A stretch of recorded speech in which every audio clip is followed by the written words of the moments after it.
स्पष्ट स्वीकार वितरण करण्यात आलं।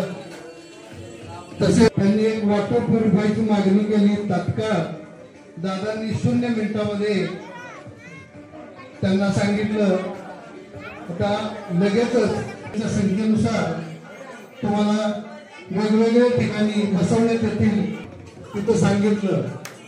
त्यानंतर ही दादांची जय सोशल फाउंडेशनची टीम दादांना मुलांचा सहवास नेहमीच आवडत असतो।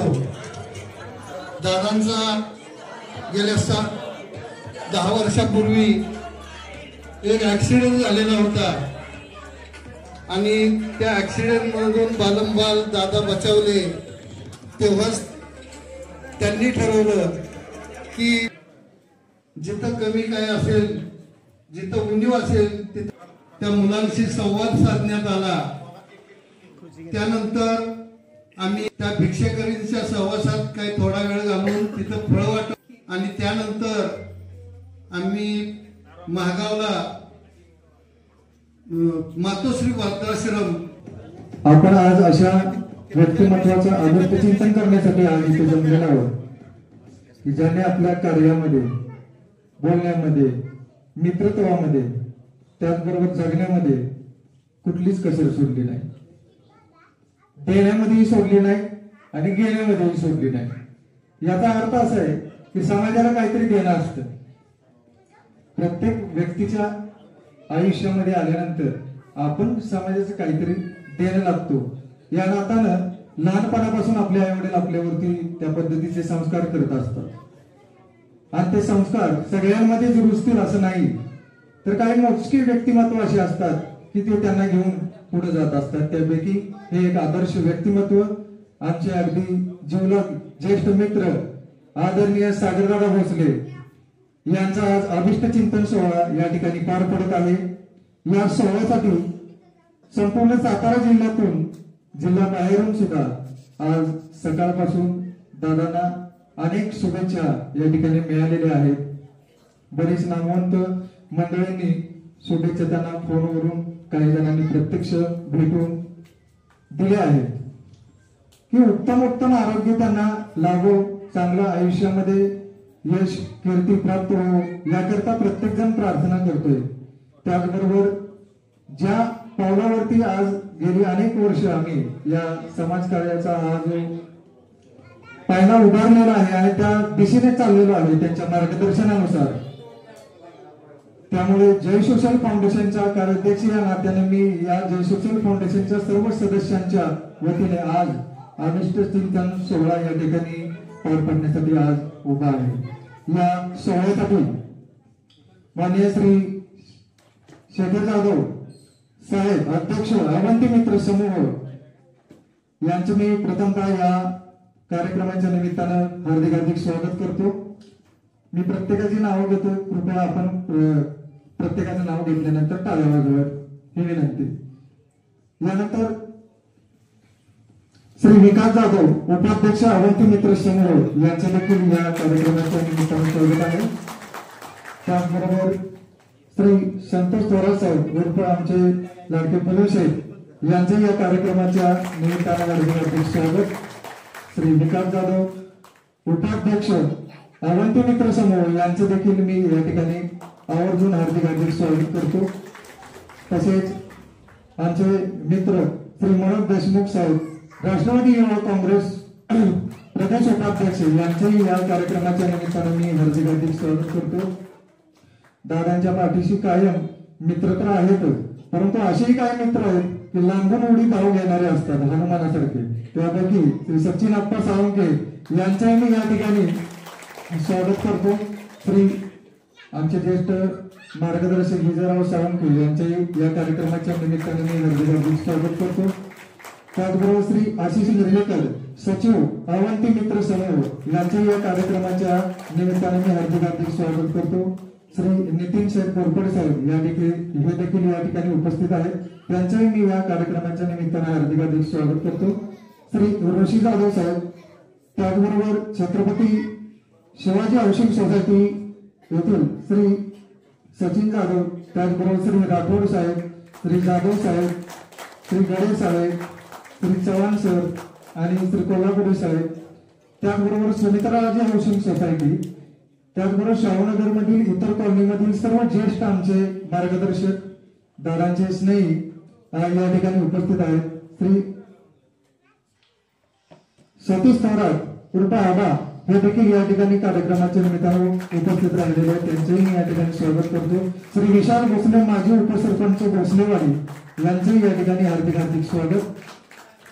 श्री किरण गायकवाड यांचे या कार्यक्रमाच्या निमित्तानं मी हार्दिक हार्दिक स्वागत करतो. आमचे ज्येष्ठ फाउंडेशनचे मार्गदर्शक डॉक्टर सुभाष जाधव साहेब हे या ठिकाणी उपस्थित आहेत. त्यांचे हार्दिक हार्दिक स्वागत. श्री मारोजी माने साहेब हे देखील आमचे फाउंडेशनचे ज्येष्ठ मार्गदर्शक आहेत. त्यांचेही या ठिकाणी हार्दिक हार्दिक स्वागत. श्री मोहन ठाणे सर यांचे या कार्यक्रमाच्या निमित्ताने हार्दिक हार्दिक स्वागत. श्री सुधीर भोसले, त्याचबरोबर या कॉलनीमध्ये बऱ्याच घराघरांमध्ये आपल्या कामात ठसा उमटवलेल्या अलका काकू यांचे चिरंजीव सुद्धा या ठिकाणी आवर्जून उपस्थित राहिलेले आहेत. त्यांचेही स्वागत करणे या कार्यक्रमाच्या निमित्ताने मला भाग पडत आहे. त्याचबरोबर ज्येष्ठ नागरिक संघ शाहूनगर आणि आमच्या हिलटॉप कॉलनीतील सर्व महिला सदस्य, त्याचबरोबर हिलटॉप कॉलनीच्या इतर सर्व ज्येष्ठ आणि युवा कार्यकर्त्यांचं मी या अभिष्ट चिंतन सोहळ्याच्या निमित्ताने हार्दिक हार्दिक स्वागत करतो. आनंदाने कोणाचं नाव राहिलं असेल तर माफी असेल दिलगिरी व्यक्त करतो. आपल्याला अभिष्ट चिंतन सोहळा या ठिकाणी पार पाडायचा आहे. या अगोदर आमच्या जय सोशल फाउंडेशनचे मार्गदर्शक, ज्येष्ठ मार्गदर्शक, प्रसिद्ध कवी आणि व्याख्याते मान्य श्री प्रदीप कांबळे सर यांची आपले थोरले प्रतापसिंह महाराज नगर वाचनालय आपले सातारा यांचे मंडळ जे आहे त्या मंडळाच्या सदस्यपदी बिनविरोध निवड झालेले, त्याबद्दल पहिल्यांदा आपण त्यांचे या ठिकाणी स्वतःचा एक स्वागत समारंभ घेणार आहोत. मी व्यासपीठावरील सर्व मान्यवरांना विनंती करतो की त्यांनी कांबळे सरांचे या ठिकाणी पुष्पगुच्छ देऊन स्वागत करावं, त्यांनी या ठिकाणी सत्कार करावा.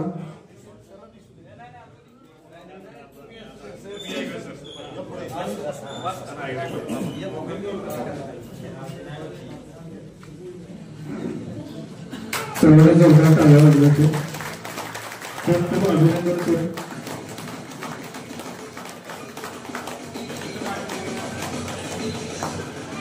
सकाळपासून गेली 8-10 तास आज आदरणीय सागरराव भोसले यांच्या वाढदिवसानिमित्त आमच्या जय सोशल फाउंडेशनचे जे काही यांचा आज 46वा वाढदिवस आणि त्या निमित्तानं आज आपण या ठिकाणी सर्वजण जमलेलो आहोत. आपल्या या हिलटॉप कॉलनीचे आधारस्तंभ, याचबरोबर मी आणखी असं म्हणेन की शाहूनगरचा जसा पंढरीचा पांडुरंग तसा शाहूनगरचा पांडुरंग कोण असेल तर ते आमचे सागरदादा आहेत. पांडुरंगाला कसं पाहावं, कुठं पाहावं हे आपण जसं पंढरीत जाऊन पाहतो तसं या हिलटॉप कॉलनीमध्ये इथंच हा आपला पांडुरंग आहे. या जनतेच्या सर्व अर्थाने सोयीसाठी जनतेला काय हवं आहे, काय नको आहे हे प्रामाणिकपणे पुरवण्याचं काम, विविध सुविधा पुरवण्याचं काम अहोरात्र जे पांडुरंग करत असतो तोच पांडुरंग म्हणजे आमचे सागरदादा भोसले. आपण पाहतो की फक्त आजच्या दिवसाच्या निमित्तानं नव्हे तर पूर्ण वर्षभर दादा हे सामाजिक कार्यामध्ये पूर्णपणे त्यांनी स्वतःला वाहून घेतलेलं आहे. त्यांचं कुटुंब म्हणजे एक आदर्श कुटुंब असं आपण म्हणूया. आणि त्यांना साथ देणाऱ्या सौभाग्यवती हेमावहिनी यांचंही योगदान त्यांच्या या सर्व सहकार्यामध्ये आहे असं मी या ठिकाणी आवर्जून सांगतो. कारण परमेश्वर आपण म्हणतो, परंतु प्रत्येक ठिकाणी पुरुषाच्या पाठीमाग एक पत्नीचा जर एक जबरदस्त असा हात असेल तरच तो पुरुष आपलं पुढचं कार्य अतिशय यशस्वीरित्या पार पाडू शकतो. आणि म्हणून हेमावहिनीचंही या ठिकाणी मी आवर्जून या सर्वांच्या समक्ष त्यांचं या ठिकाणी अभिनंदन करतो. त्यांची साथ अशीच त्याच्या पाठीमागे राहील. याचबरोबर या हिलटॉप कॉलनीतील नव्हे तर संपूर्ण शाहूनगर वासियांचा त्यांच्या पाठीमाग हा सदैव हात असेल, सदैव त्यांना पाठिंबा असेल आणि असंच त्यांनी आपलं संपूर्ण कार्य हे शेवटपर्यंत चांगल्या पद्धतीने करत राहावं. परमेश्वराने त्यांना दीर्घायुष्य द्यावं. आता ते 46 वर्षातून मला वाटते 47 वर्षात पदार्पण करत आहे. म्हणजे एक 2-3 वर्षामध्ये हाफ सेंचुरी होत आहे.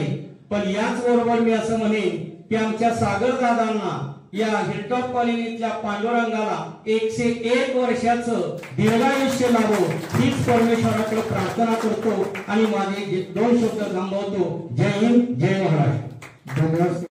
अभिनंदन करतो. त्यांची साथ अशीच त्याच्या पाठीमागे राहील. याचबरोबर या हिलटॉप कॉलनीतील नव्हे तर संपूर्ण शाहूनगर वासियांचा त्यांच्या पाठीमाग हा सदैव हात असेल, सदैव त्यांना पाठिंबा असेल आणि असंच त्यांनी आपलं संपूर्ण कार्य हे शेवटपर्यंत चांगल्या पद्धतीने करत राहावं. परमेश्वराने त्यांना दीर्घायुष्य द्यावं. आता ते 46 वर्षातून मला वाटते 47 वर्षात पदार्पण करत आहे. म्हणजे एक 2-3 वर्षामध्ये हाफ सेंचुरी होत आहे. पण याच बरोबर मी असं म्हणेन की आमच्या सागर दादांना या हिलटॉप कॉलनीतल्या पांडुरंगाला 101 वर्षाचं दीर्घायुष्य लाभो हीच परमेश्वराकडे प्रार्थना करतो आणि माझे 2 शब्द थांबवतो. जय हिंद, जय महाराष्ट्र. धन्यवाद.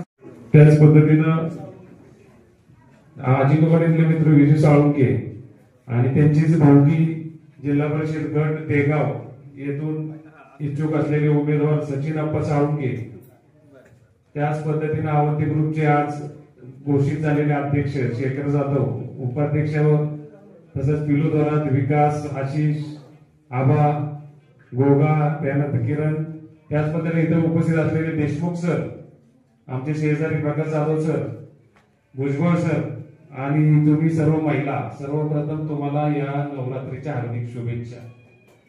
आज सागरचा वाढदिवस. मागाशी कोणीतरी उल्लेख केला की सागरच्या आयुष्यात एक घटना घडली. सागर आणि मी 11वी पासून आम्ही एकत्र.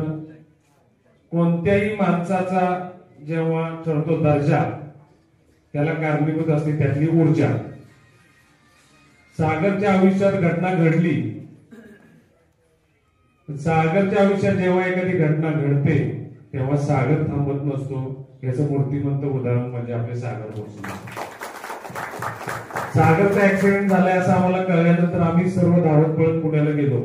त्याला माहिती नव्हतं स्वतःला किती लागलंय आणि आम्हाला सुद्धा माहिती नव्हतं काय परिस्थिती आहे. पण सागर मध्ये ज्या पद्धतीची ऊर्जा होती, वहिनी त्या शेजारी उभे होते. मला अजून आठवते संचेती हॉस्पिटलला मायामध्ये सागर आम्ही आलो होतो आणि सागर असा अस्वस्थ तिथे होता आणि तो अस्वस्थपणा आम्ही नाही बघू शकलो. आणि सागरला मी कॉलेज पासून ओळखतोय. त्याच्यात एवढी ऊर्जा आहे. म्हटलं हा जर झोपून राहिला तर ही ऊर्जा कुठे घालवणार आपण. पण त्याच ऊर्जेने आज सागरला चालायला लावलं. त्याच ऊर्जेने आज सागरला उभं केलं. एखाद्या घरात जेव्हा एखादा ऍक्सिडेंट घडतो त्या घराची काय अवस्था होते ह्याचं माझ्यापेक्षा जास्त कोणाला माहिती नसेल. माझ्या वडिलांचा 2000 साली खूप मोठा ऍक्सिडेंट झाला की जे चित्र आमच्या घरचं दिसलं असतं ते चित्र वेगळ्या पद्धतीने मांडलं गेलं आणि त्यातून आम्ही कसं रिकव्हर झालो आमचं आम्हाला माहिती. त्याच पद्धतीने सागर सी सुद्धा तोच प्रकार आहे आणि सागर त्या प्रकारातून आज उभा राहिलाय. नुसता उभा राहिलेला नाही. जसं सरांनी मला सांगितलं की समाजाचं देणं हे आपलं कर्तव्य असतं, त्या पद्धतीने जेव्हा ऍक्सिडेंट झाला होता तेव्हा असं वाटत नव्हतं की सागर वाचेल. पण कुठल्या तरी पिक्चर मध्ये आम्ही ऐकलं होतं, मुद्दाही लाख बुरा चाहिए वही होता है जो मंजूर खुदा होता है. त्याच्यासाठी त्याला जरी जगायचं नसलं तरी आमच्यासाठी त्याला जगणं भाग आहे. काहीतरी दायित्व घेऊन आपण आलोय आणि ते दायित्व घेऊन आपल्याला पुढे जायचंय हे त्याला कदाचित तेव्हा उमगलं असेल. संचेतीमध्ये तो ऍडमिट असताना, बरोबर ना सागर सर, सागरचा आता सागर सरपर्यंतची वाटचाल गेली आहे. ह्या अभिमानाची गोष्ट मला आहे. त्याला ते सत्य उमगलं की आपण आता समाजासाठी काहीतरी करूया. जेव्हा आपण धडधाकट होतो तेव्हा पैशाच्या मागे बिझनेसच्या मागे पळालो, परंतु आपल्याला काहीतरी झालंय आणि आपण समाजासाठी पळतोय हे जगात शक्यच नाही एकमेव उदाहरण असेल की जो धडधाकट होता स्वतःसाठी पळत होता आणि काय झालं आता समाजासाठी पळतोय. साताऱ्यात अशी नेतृत्व पुढे येणं गरजेचं आहे. अजून एक मला सांगावं वाटतं की अजून एक डायलॉग मी ऐकला होता, खुदी का गौर बुलंद इतना की खुदा तुझसे पूछे बता बंदे तेरी रजा क्या है. या वाक्याचा अर्थ मला सांगायचा इथं की देव काय म्हणतो, तू स्वतःला एवढं स्ट्रॉंग केलेस. हिचे दोन अर्थ होतात.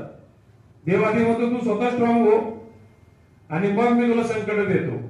आणि दुसरा अर्थ असा होतो की खुदी का गौर बुलंद इतना की हर तहरीर से पहिले, म्हणजे कोणतंही संकट द्यायच्या वेळी देवाला सुद्धा विचार करायला लागला पाहिजे की ह्याच्यावर मी हे संकट आणलं तरी हा माणूस पळतोच आहे, त्याच्यावर ते संकट आणलं तरी पळतोच आहे. अशा आयुष्यात कितीतरी टप्पे त्यानं पार पाडले पण तो काही थांबला नाही. मग देव त्याला विचारते असं कोणती गोष्ट करू की तू थांबशील. तर देव शेवटी म्हणतोय तू काही थांबणार नाही, तुझं भवितव्य लिहिलेलं आहे. आणि त्या पद्धतीने आज सागरचा वाढदिवस आपण सगळे साजरा करतोय. सगळ्यात महत्वाचं असा जेव्हा एखादी घटना घरात घडते अशा वेळी संपूर्ण कुटुंब कसं वागतं ह्याला खूप महत्वाचं असतं. आणि तेच कुटुंब पद्धती आपल्याला सातारा शहरात, सातारा जिल्ह्यात, महाराष्ट्रात, भारतात, जगात बघायची आहे. संपूर्ण कुटुंब पूर्ण ताकदीनं सागर बरोबर आहे. सागरची आई तिथे बसली, शिक्षिका वहिनी बसले. अर्धनारी नटेश्वराचं रूप आपल्या हिंदू धर्मात आहे. कशासाठी अर्धनारी नटेश्वर कशाला म्हणतात की जेवढी महादेवाची ताकद आहे तेवढीच पार्वतीची ताकद आहे. जेव्हा महादेवाची ताकद कमी पडते तेव्हा पार्वतीची ताकद दिली जाते. आणि पार्वती माता आमच्या हेमलता वहिनी बसल्या, जसं सरांनी सांगितलं त्यांनी त्याची पूर्ण शक्ती सागरसाठी मार्गी लावली. आईची शक्ती आहे. सागरचे बंधू आता डॉक्टर होते, इथं डॉक्टर आहेत. बघा सगळे ताकदीने सागरच्या मागे उभे आहेत. आणि आम्ही सर्व मित्र परिवार आहेच. आरोग्य तुम्ही नाही म्हणला तरी आम्ही सागरसाठी 100% येणार. आधी पण होतो, आता पण आहे, पुढे पण असणार. काम करत आले, काम करत राहू. आमचं हे ब्रीदवाक्य आमच्या पक्षाचं. पण सागरसाठी पक्ष वगैरे सगळे सागरसाठी आम्ही आहोत. आज आनंदाचा क्षण आहे. मला ती आठवण काढली. सागरचा उत्साह जो कॉलेजला असताना असायचा त्याच्यापेक्षा जास्त उत्साह आता आहे. मग ही ऊर्जा आली कुठून? ही ऊर्जा तुमच्या सर्वांच्या प्रेमाची, त्याच्याबद्दल असलेल्या सद्भावनेची ही ऊर्जा आहे. फक्त त्याची एकट्याची ऊर्जा नाही. तुम्ही असेच त्याच्या पाठीशी उभं राहा असा मी त्याचा जवळचा मित्र म्हणून मी तुम्हाला सर्वांना विनंती करतो. आणि निश्चितच येणारा काळ हा सागर कोणत्या दिशेने वळवायचा याची दिशा ठरवेल. आणि सागरची दिशा आपल्याला निश्चितच खूप उंचीची दिशा आहे. व्यासपीठावर बसलेले सर्वांचं तुम्हाला येत्या 5-10 वर्षात राजकारणातील येणारे उभे चेहरे म्हणून सगळ्यांचे चेहरे दिसतील. एकच जाता आता मला असं वाटेल की आज सागरचा वाढदिवस आहे. समुद्र जेव्हा खवळलेला असतो दिसायला चांगला असतो, पण प्रवास करायचा असेल तर समुद्र शांतच लागतो. म्हणजे सागर खवळला आहे, दिसायला चांगला आहे, प्रवासाला नाही. आणि खवळलेला सागर म्हणजे मनामध्ये जी त्याच्या ऊर्जा आहे, जे काही करायचे त्याच्याबरोबर चालायचं असेल, म्हणजे खवळलेल्या सागराबरोबर जर प्रवास करायचा असेल तर काळीज सुद्धा वादळासारखं पाहिजे. आणि अशाच वादळासारखं काळीज घेऊन आपण सागर बरोबर सर्वजण राहूया. आज त्याला जन्मदिनाच्या मी लक्ष शुभेच्छा देतो. ज्या ऊर्जेनं त्यानं आजचा वाढदिवस साजरा केला त्याच पद्धतीचे त्याच्यापेक्षा जास्त ऊर्जेचे 364 दिवस तो साजरे करणार.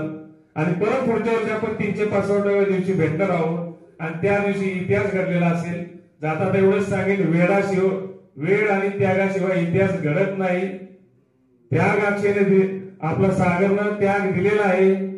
सागरच्या मागे आमच्यासारखे वेडे आहेत, त्यामुळे इतिहास घडणार आहे. आज सागरला जन्मदिनाच्या हार्दिक शुभेच्छा. आम्हाला हक्कानं तुम्ही काही सांगा, सागरसाठी आपण काय पाहिजे ते करू. एवढंच बोलून मी माझे 2 शब्द थांबवतो. मला ऐकून घेतलं त्याबद्दल धन्यवाद. धन्यवाद. सागर दादांच्या सागरदादांच्या अभिष्टचिंतनाला उपस्थित असणारे सगळे शाहूनगरवासी, मला फार आनंद वाटतो की खूप दिवसांनी एका चांगल्या मित्राचं भाषण ऐकायला मिळालं.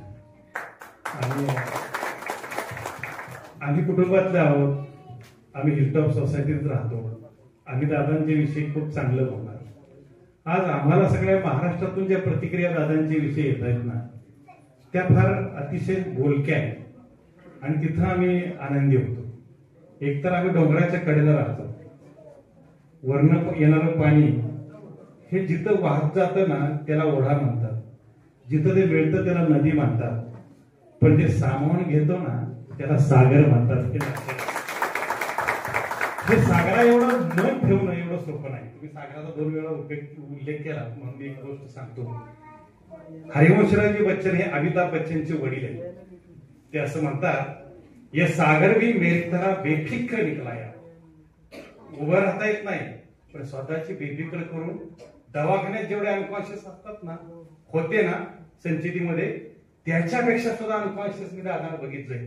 एखाद्या माणसाचं काम करताना, एखाद्या माणसासाठी दवाखान्यात उभं राहताना, एखाद्या माणसाला मदत करताना, एखाद्या माणसाचे अश्रू पुसताना, एखाद्या माणसाच्या समोर गटारचं काम करताना, त्याच्या नद्या घराच्या पासून त्याची बंद पडलेल्या नळाच्या पासून त्याच्या बाईच्या रांगोळीला आकार देण्यापर्यंत काम करणारा सागरदादा जोपर्यंत साताऱ्यात आहे ना, तोपर्यंत कुठल्याही प्रकारच्या भिंती ह्या 4 भिंतीपेक्षा फार मोठ्या आबादीत राहतील. हरिवंशरावजी असं म्हणतात की सागर भी मेरी तरह बेफिक्र निकला आहे. बघा पुढचं वाक्य फार महत्वाचं आहे. तर त्यांच्या अपघाताशी निगडीत होते म्हणून सांगतो. आज अपघाताचा विषय नको होता पण का काढला गेला तर त्याचं कारण आहे. ये सागर भी मेरी तरह बेफिक्र निकला यारो, जिंदा थे तो तैरने न दिया और मर गए तो डूबने न दिया. त्यांना मरून गेलं नाही आणि जगूनही गेलं नाही, पण त्यांना माहित होतं की मी माझ्यातली ऊर्जा, तुम्ही म्हणता ना ती ऊर्जा मी नाही देणार. माझ्यातलं काम जे आहे ना ते समाजातल्या प्रत्येक नजरेतला तो चार्जर आहे ना, याचं काम केलं, त्याची ऊर्जा मिळाली, याचं काम केलं, त्याचा आशीर्वाद मला मिळाला. या ऊर्जेच्या जीवावर कोण म्हणतात, त्यांची आई आणि त्यांची पत्नी, त्यांचे पाय, दादांचे पाय आम्ही कार्यकर्ते आहोत. आम्ही कार्यकर्त्यावर अभिमान सांगतो. जिथं जिथं जाईल ना तिथं सांगतो की नाही, त्यांच्या आईला त्यांना नाही जन्म दिला. ते आमच्या फक्त तोंडामध्ये नाही, ते आमच्या नजरेमध्ये नाही, ते आमच्या हृदयात राहतात. आम्ही अभिमानाला सांगतो. हे जेव्हा जमतं ना तेव्हा तो कार्यकर्ता असतो. कार्यकर्ता या शब्दाचा अर्थ काय पण करता नव्हे, काय पण करता नव्हे. कार्यकर्ता कसा असावा. मी महाराजांच्या समोर दादाचा जर विषय काढला ना, महाराजांची भाषण द्यायला मी माझा सत्कार केला इथं. श्रीमंत छत्रपती प्रतापसिंह महाराज खोले नगर वाचताना माझी बिनविरोध झाली. हा सगळा या मंडळींचाच आशीर्वाद आहे. महाराजांच्या यादीमध्ये जेव्हा माझं नाव लिहिलं ना तेव्हा माझ्या नावाला पहिली टीक होती, पहिली टीक होती. 19 जणांच्या मध्ये माझा काय असेल या माणसांच्या मुळे आमची ओळख होते. हे सोपं नाही, हे निष्ठे, दादांच्या निष्ठेचं फळ. जेव्हा दवाखान्यातून बाहेर पडले ना दादा, तेव्हा सुद्धा त्यांनी ध्येय तसंच जपून ठेवलं होतं. ते हळूहळू उलगडलं आणि ते ध्येय कोणतं होतं, त्या प्रत्येक माणसाचं दुःख नष्ट करण्याची प्रेरणा मला परमेश्वराने द्यावी. मला चालता आलं नाही तर चालेल, पण माझ्या नजरेनं. हो, तुम्हाला माहितीये का की जेव्हा तुम्ही एखाद्या देवळात जाताना तेव्हा त्या देवळाच्या समोर, त्या देवाच्या समोर कासव असतं, त्या कासवाला स्तन नाही बरं का, तिला पिलं होतं. हे सस्तन प्राणी तरी म्हणतात त्याला, का तर ते आपल्या मुलांना दूध नाही पाजत, ते नजरेनं वाढवतं. कार्यकर्ता आपल्या नजरेनं कार्यकर्त्याला जेव्हा करतो, सांभाळतो ना, तेव्हा असे दादांसारखी माणसं तयार होतात. हे होणं गरजेचं आहे. म्हणून त्याच्या पुढचं वाक्य असं आहे, ये समंदर, ये सागर भी मेरी तरह बेफिक्र निकला यारो, जिंदा थे तो तैरने न दिया और मर गए तो डूबने न दिया. ये जनाजे, ये कब्र, ये कफन, ये तस्वीर, ये फोटो, ये फूल, ये केक, सब झूठ की बात है. असली तो यही बात है. असली याद करने वाला कौन है, जब आदमी जिंदा है तो मरने न दिया, डूब गए तो जिंदा नहीं. तो म्हणता ये समंदर भी मेरी तरह बेफिक्र निकला यार, जिंदा थे तो तैरने दिया, मर गए तो डूबने न दिया. ये जनाजे, ये कब्र, ये कफन किसी काम के लिए तो आदमी तो उस दिन मर जाता है जिस दिन उसे याद करने वाला कोई न हो.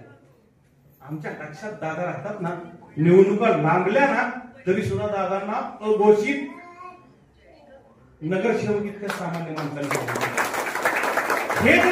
ही जी ताकद आहे ना, ती ताकद आज साताऱ्यामध्ये मी 25-30 वर्ष राहतोय, 35 वर्ष राहतोय, परंतु अनेक जण अभिमान सांगतात, अरे माझ्या शेजारी राहतो नगरसेवक, तो माझ्या खिशात आहे. आम्ही मात्र सांगतो आमचा सागर दादा आमच्या हृदयात आहे. ही जी ताकद आहे ना, नगरसेवकाला खिशात ठेवण्यापेक्षा नगरसेवकाला हृदयात ठेवण्याची ताकद आहे ना, ती अव्यक्त स्वरूपाची असते. आणि अव्यक्त प्रेम हे जगातलं सर्वश्रेष्ठ प्रेम असतं.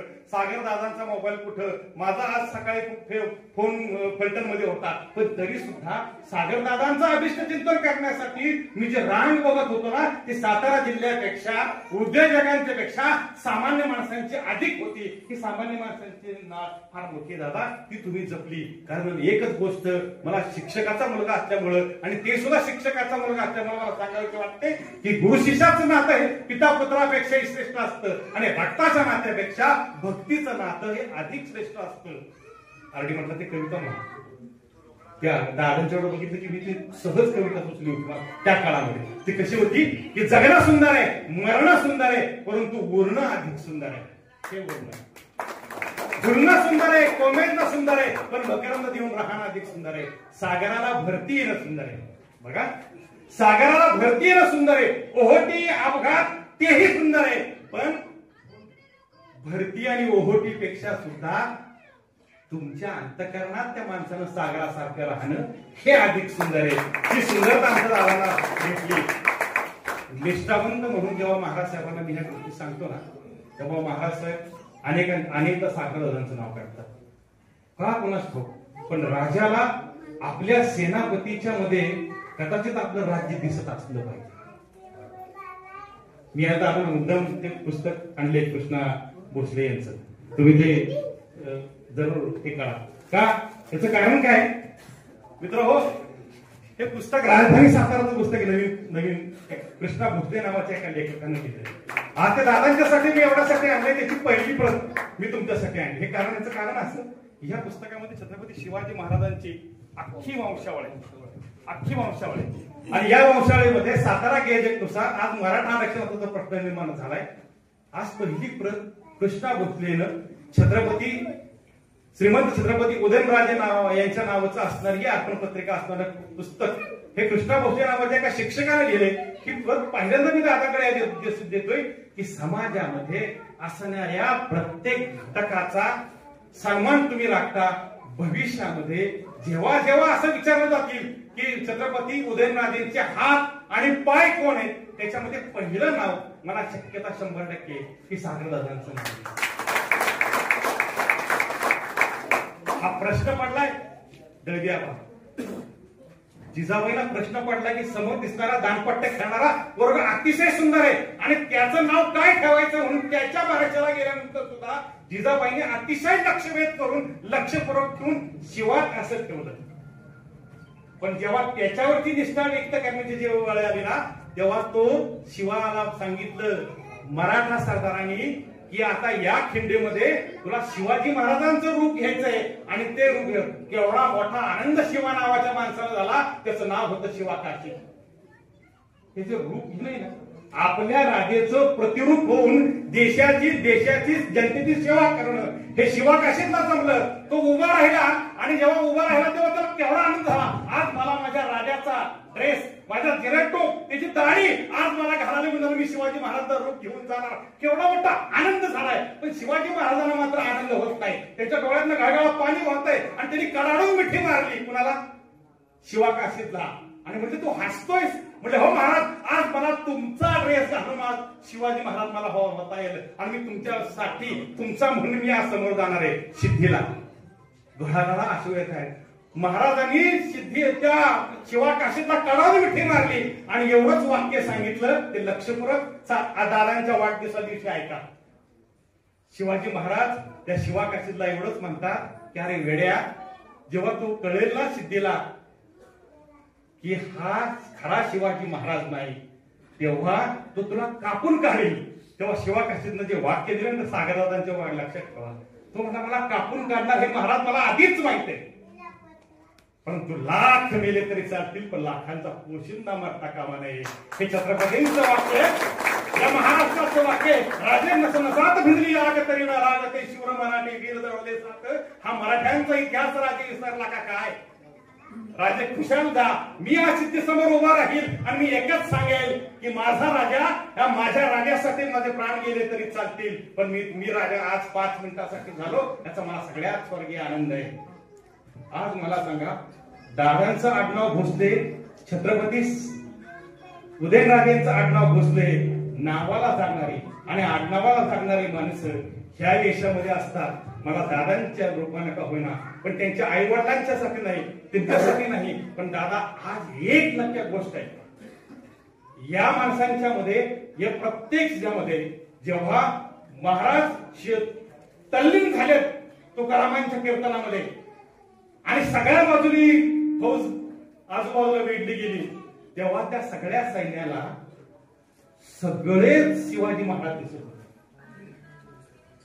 तुकोबांच्या अभंगामध्ये तल्लीन झालेल्या शिवाजी महाराजांना एकट्याला पकडायचं ना, पण एक शिवाजी महाराज कुणाला पकडावा असा प्रश्न आला. सागरदादांनी एकच काम केलं, या प्रत्येक घराघरामध्ये एक सागरदादा तयार केला. आज माझा वाढदिवस, ही जी ताकद आहे ना, ही फार मोठी ताकद आहे आणि ही ताकद तुम्ही सांभाळावी. आज मला एका गोष्टीचा फार सन्मान आहे की मी सप्टेंबर महिन्यात जन्माला आलो, माझा 13 सप्टेंबर. आज दादांचा 23 म्हणजे बरोबर 10 दिवसांनी दादांचा वाढदिवस होतो. मला फार आनंद होतो की या गोष्टीच्या मध्ये आम्ही दोघं जर उभा राहिलो होतो. हे भावभाव आहेत का? हो. म्हणून रक्ताच्या नात्यापेक्षा भक्तीचं नातं श्रेष्ठ करणारी ही जी माणसं आहेत ना, ती जागोजागी मिळावी. मला तर एकच अपेक्षा आहे, जिल्हा परिषदेला तुम्ही संभाव्य उमेदवार आहात ना, अशी दादांसारखी माणसं उभी राहिली ना, तर परिसाच्या स्पर्शानं लोखंडाचं सोनं होतं, ही काही कवी कल्पना नाही का. तर आज दादांना प्रत्येक घरातली बाई माझा नळ दुरुस्त करायला आला होता, त्या प्लंबर सारखं समजते, गटार काढायला आलेला एका समजते. अरे एका विठ्ठलाची रूप पांडुरंगाचं रूप त्याला दिलं, एका पांडुरंगाचे किती रुपये एखाद्या माणसाला या भविष्य काळात मिळतात. आणि ह्या कलयुगात एखाद्या माणसाने, एखाद्या प्राचार्यानं त्यांना पांडुरंग म्हणावं, याच्यासारखी पंढरी आम्ही कुठली जाणार करू शकलो नाही. जीवेत शरदम शतम मी असं म्हणणार नाही, पण आज 46व्या वर्षी तुम्ही जेव्हा 94व्या वर्षाचे व्हाल, तेव्हा नुसतं नगरसेवक काय, आमदार सागर भोसलेंना आम्ही हरकत काय आम्हाला, कारण आम्ही राहतो, आमच्या कॉलनीचं नाव आम्ही हिलटॉप ठेवले. आमच्या अशा आकांक्षा दादाने आता साध्या सामान्य ठेवलेल्या नाहीत. आणि त्यासाठी एक नगरसेवक, एक नगराध्यक्ष, एक आमदार आम्हाला आमच्या नजरेमध्ये भेटतो आणि त्याच्या वाढदिवसाच्या निमित्तानं आम्ही हृदयापासून बोलतो. हे सगळ्यात महत्वाचं आहे. मी आता एकच काम करीन, तुमच्या डोळ्यात जर तेज तेवढ्या केक मध्ये टाकील आणि तेज तेवढं घरी भरून मी बायकोच्या हातात देईल आणि तिला सांगेल की सागर दादाच्या डोळ्यातलं हे तेज आहे, ते घरभर पसर, येणाऱ्या दिवाळीला आकाश कंदील लावून बंद करून टाकू. धन्यवाद. धन्यवाद सर. मुळात वाढदिवस या ठिकाणी घ्यायचा असं अजिबात नियोजन नव्हतं. मात्र आमच्या जय सोशल फाउंडेशनचे सगळेच उत्साही कार्यकर्ते बरं का सर, सकाळी म्हटले की जर माणसांची संध्याकाळी गर्दी झाली तर कुठं बाहेर पावसात, कारण त्या पोर्च मध्ये किती लोक बसणार. आणि एक 5 मिनिटात अक्षय माने सर, संजय खोडे आणि अनुज खोडे यांनी निर्णय घेतला की काय नाही, आपण आपल्या पार्किंग मध्ये वाढदिवस करायचा. आणि म्हणजे मला एकच सांगायचे की मला मुळात माझा वाढदिवस लहानपणी साजरा करायचो मी, आणि तेव्हा मात्र खूप आनंद व्हायचा. जसं मोठा होत गेलो तसं वाढदिवस करायचं बंद केलं. मात्र मधल्या एक 10-15 वर्षाच्या कालावधीमध्ये आम्हाला एक असा बदल दिसून आला की जेव्हा फ्लेक्स प्रिंटिंग व्हायला लागले तेव्हा मोठ्या माणसांचे सुद्धा वाढदिवस साजरे व्हायला लागले. त्यातच मला खूप आश्चर्य वाटलं. मुळात कदाचित माझ्या वयाची आमची सगळी मंडळी आहेत. आम्ही वाढदिवस म्हणजे एखाद्याचा वाढदिवस एकदम कॅज्युअल घ्यायचे. वाढदिवस तर लहान मुलाचा करतात, मोठ्या माणसाचा कधी वाढदिवस केलेला आम्ही ऐकलंच नव्हतं. बरोबर आहे का शेखर सर, किरण सर? हळूहळू आपण मग सगळ्यांचं बघून वाढदिवस सगळ्यांचे साजरे करायला लागलो. ऍक्च्युली खरं तसं बघायला गेलं तर वाढदिवस आता आपल्याला कळायला लागले की वाढदिवसाला आपली स्वतःची इतकी स्तुती केली जाते, इतकी स्तुती केली जाते की माणूस 2 दिवस काय हवेत ना खाली येणार नाही. पण मी मार्केटिंगचा माणूस आहे. मला एखादी वस्तू विकायची असली की नाही तर मी पहिल्यांदा म्हणतो, अरे वा काय शर्ट आहे, मस्त शर्ट, कुठून घेतला सर शर्ट हा, खूपच छान दिसतोय तुम्हाला. की माझी तिथं 50% सेलिंग झालेलं असतं आणि आपोआप त्या थोडक्यात एखाद्या माणसाने स्तुती केली की आपलं काम होऊन जातं, एवढं लक्षात ठेवायचं. परंतु आज खरं बघायला गेलं तर 3.5 पावणे 4 वर्ष पूर्ण होत आहे. या कारकिर्दीला सुरुवात अशी झाली की आमच्या कॉलनीमध्ये एक समस्या निर्माण झाली होती आणि त्या समस्येसाठी आम्ही सगळे कॉलनीवासीय महाराज साहेबांच्याकडे गेलो, आपल्या उदय महाराजांच्याकडे गेलो आणि महाराज साहेबांनी, सगळे कॉलनीतले लोक होते आणि महाराज साहेबांनी तिथे गेल्यानंतर अर्ध्या तासातच त्या विषयाचा खटका मिटवला, अर्ध्याच तासात. आणि नगरपालिकेचे अधिकारी त्या ठिकाणी आले, सगळं झालं. आणि नुसतंच नगरपालिकेचे इलेक्शन लागणार आहे असं सगळ्यांच्या कानावर होतं. माझ्या डोक्यात खरंच सांगतो बरं का, आई रक्ता शपथ असला काही विषय नव्हता बरं का, खरंच नव्हता. पण आमचा बाबू, आमचे धीरज दादा, आमचे दयाळ काका, आमची सगळी प्रणव विनव ही सगळी पोरं नाही सागर दादा तुम्हीच उभं राहायच्या वेळेस मी बी लय लांबा तोडलो म्हणले एक तर त्याच्यावर मला स्वतःला चालायला गेला, मी नगरसेवक पदाला उभं राहायचं नाही ना, उभं राहायचंच. मी घरी आलो, बायकोला म्हटले हे अशी म्हणतात, हे तसल्या वानगडीत पडायचं नाही, आपल्याला राजकारण नको अजिबात. राजकारण लय बेकारण, राजकारण असं राजकारण तसं बरं का. पण दुसऱ्या तिसऱ्या दिवशी परत ह्या सगळ्यांनी माझं डोकं खाल्लं आणि त्याच्यानंतर 3 दिवसानंतर मी खरं सांगतो, एखादी गोष्ट करायची असेल ना तर 10 वेळा विचार करतो, 10 वेळा विचार करतो. आणि एकदा जर गोष्ट करायची म्हणून ठरवली तर ती गोष्ट केल्याशिवाय गप्पच बसत नाही. आणि एक 3 दिवसानंतर मीच माझ्या मनाशी ठरवलं की चला आपण या स्पर्धेत उतरूया. अक्षरशः तुम्हाला सांगतो, आता पावणे 4 वर्ष झाली. मला वाटतं इथं बरेच शिक्षक आमचे डॉक्टर एच.व्ही. देशमुख सर सुद्धा आहेत. डॉक्टर थोडक्यात PhD व्हायला मला वाटतं देशमुख सर 2 का 3 वर्ष लागतात. 3 का 4? हा, कमीत कमी 3. म्हणजे मी PhD आता राजकारणात केली एवढी मला 100% गॅरंटी, खरं सांगतो. आणि कुठल्याही गोष्टीची एक सुरुवातीला भीती असते, ती भीती तेव्हाच मोडते की जेव्हा आपण त्याचा पूर्णपणे पाठपुरावा करतो. मला लिटरली माईक हातात घेतला ना त्याचं थरथर व्हायचं, सगळा घाम फुटायचा मला. पण नंतर मग आमचे कांबळे सर आहेत, माईक कसा घ्यायचा, बोलायचं कसं, काय फेकायचं, कसं फेकायचं, हे सगळं आमच्या सरांनी मला शिकवलं. खरं सांगते, लिटरली या मंचावर आता काही जण मला इथं दादा म्हणतायत, काही जण मला इथं सर म्हणतायत, पण इथं बसलेली आमची मित्रमंडळी ती मला सागरे या नावानं हाक मारतात. आणि तेव्हाच मला खरं वाटतं की मी सर बीर कोण नाही, मी मेहरबान कोण नाही, मी त्या काळाचा सागऱ्या. आणि मला खरोखर बरं वाटतं, कारण आपण जेव्हा समाजामध्ये वावरत असतो तेव्हा नक्कीच प्रत्येकाला मान प्रतिष्ठा ही आवडत असते. त्याला थोडस काय म्हणतो, आता जसं हवे चढवलं ते आवडत असतं. पण नंतर इथं आम्ही बसलो, इथं आमचा किरण बसलाय बघा, इथून निघालो की एकाएकाची अशी भारी माप काढतो, तू असावे तू तसावे, लय भारी माप काढतो ती किरण आमचा. म्हणजे या कॉलनीमध्ये आपले कदम सरांचं घर आहे. त्या कदम सरांच्या घराच्या खालच्या बाजूला एक रूम होती. त्या रूम मध्ये मी लस्सीचं प्रोडक्शन करत होतो. ते आपल्या कॉलनीतल्या सगळ्यांनी मला बघितलंय.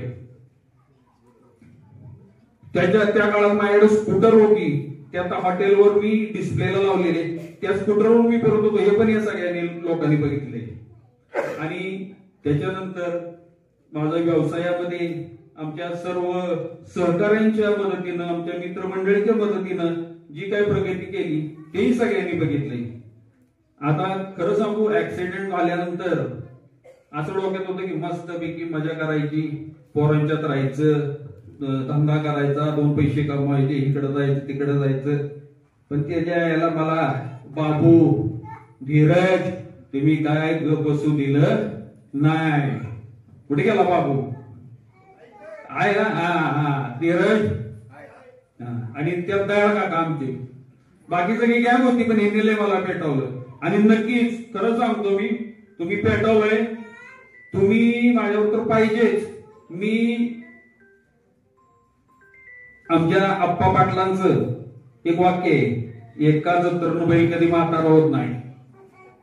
ही पंचवार्षिक येते, या पंचवार्षिकला होईल न होईल नाही झालेलं माझ्या फायद्याचं बरं का.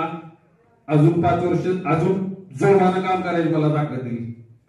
पुढच्या पंचवार्षिकला नाही झालं तर त्या पुढच्या पंचवार्षिक 5 वर्ष मी खरं सांगतो अजून मी तरुण होईल. आणि माझी खरोखर मनोमन इच्छा अशी, माणसाला एखादा सक्सेस मिळाला का नाही की तो माणूस तिथं त्या ठिकाणी गप्प बसतो. पण सक्सेस नाही मिळाला ना तर त्या दृष्टिकोनातून तो पळत राहतो. आणि नक्कीच मला ही खात्री आहे, आपल्या शाहूनगर वासियांनी ना मला अजिबात निवडून देऊ नये. मला एकदा जर निवडून दिलं तर मी तुम्हाला काय घावत नसतो. आणि जर नाही निवडून दिलं तर ती माझ्या डोक्यात बसतो, च्या कॉलनीतनं मतं कमी पडली बरं का, च्या इकडून असं झालं बरं का, आपल्याकडे मतदार यादीच आहे. आणि नक्की माझ्या मुळात मला समाधान कशात मिळतं हे सगळ्यात महत्वाची गोष्ट. एखाद्याचा प्रॉब्लेम सॉल्व्ह केला, एखाद्याला मदत केली बरं काय, म्हणजे कुठं ना कुठं, म्हणजे चांगल्या माणसांना नाही म्हणत मी गरीबाला, तर इतकं मनाचं समाधान वाटतं नाही, मी खूप मनाला समाधान वाटतं. आणि खरंच ते काम करण्याची मला संधी आयुष्यभर लाभावी हेच आज या माझ्या वाढदिवसाची मी प्रार्थना करतो.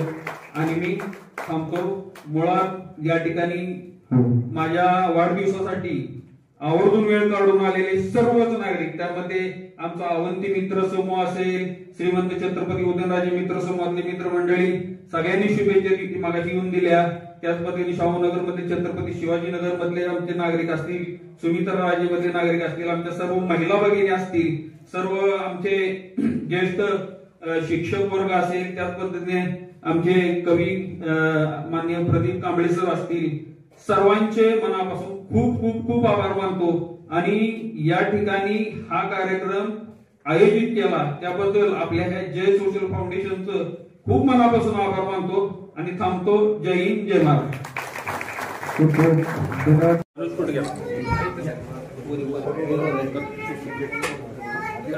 जय सोशल फाउंडेशनचे सर्व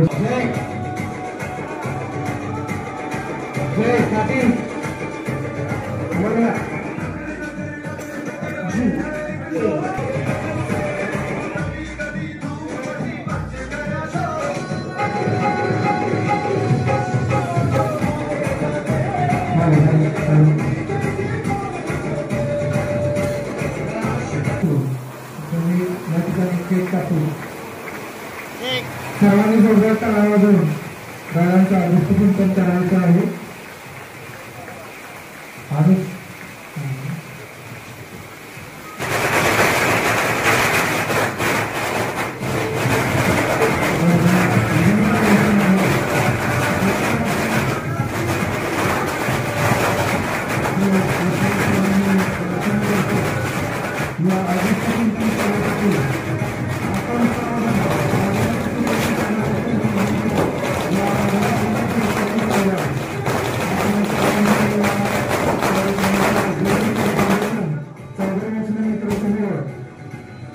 त्याचबरोबर उदयनराजे यांच्या वतीनं हार्दिक आभार मानतो आणि हा अभिष्ट चिंतनाचा सोहळा या ठिकाणी पार पडला संपन्न झाला असं मी या ठिकाणी जाहीर करतो. धन्यवाद.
कोटे कोटे हार्दिक शुभेच्छा आणि असाच प्रत्येक वर्ष जोरदार वाढदिवस साजरा करू. हे तुम्ही नाही केले तर आम्ही गॅरंटी देतो. आणि नगरसेवक तर यावेळेस होणार आहे, नगराध्यक्ष सुद्धा आम्ही करणार त्यांना. धन्यवाद. सागर सर सगळ्यांसाठी गाणं म्हणतात. आज स्वतःसाठी म्हणलं तर आवडेल आम्हाला. शेखरच्या आवाजात गाणं ऐकूया. हे आमच्या आवाजी ग्रुपचे अध्यक्ष असतील. थँक्यू.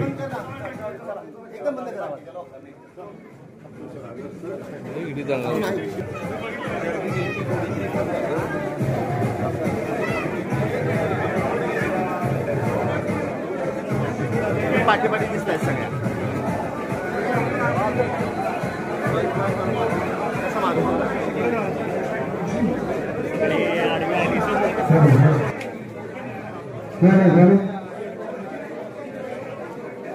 या ठिकाणी शहरानगर परिसरातून सर्व नागरिक जे गावांना अभिष्ट चिंतन सोहळ्यानिमित्त शुभेच्छा देण्यासाठी या ठिकाणी उपस्थित राहिलेले आहेत.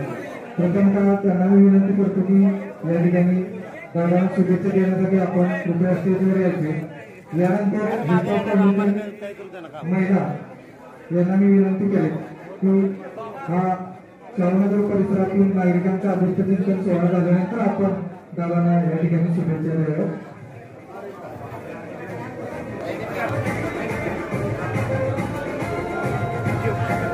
स्टेजवरती जास्त गर्दी झाली तर उतरण्याची गैरसोय होईल.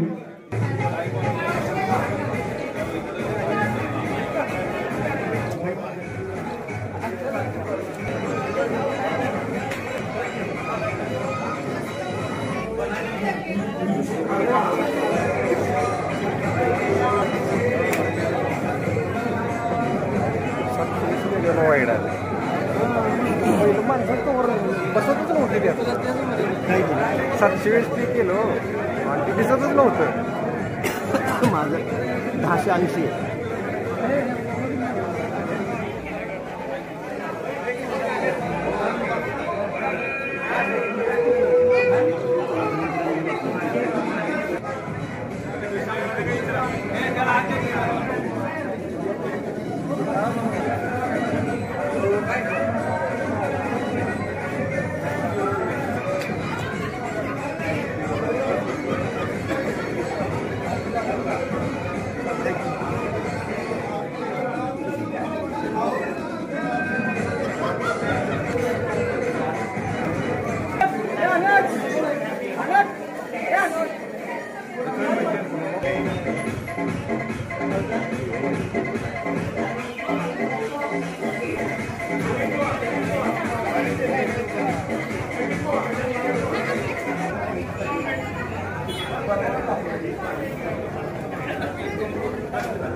इथे बघा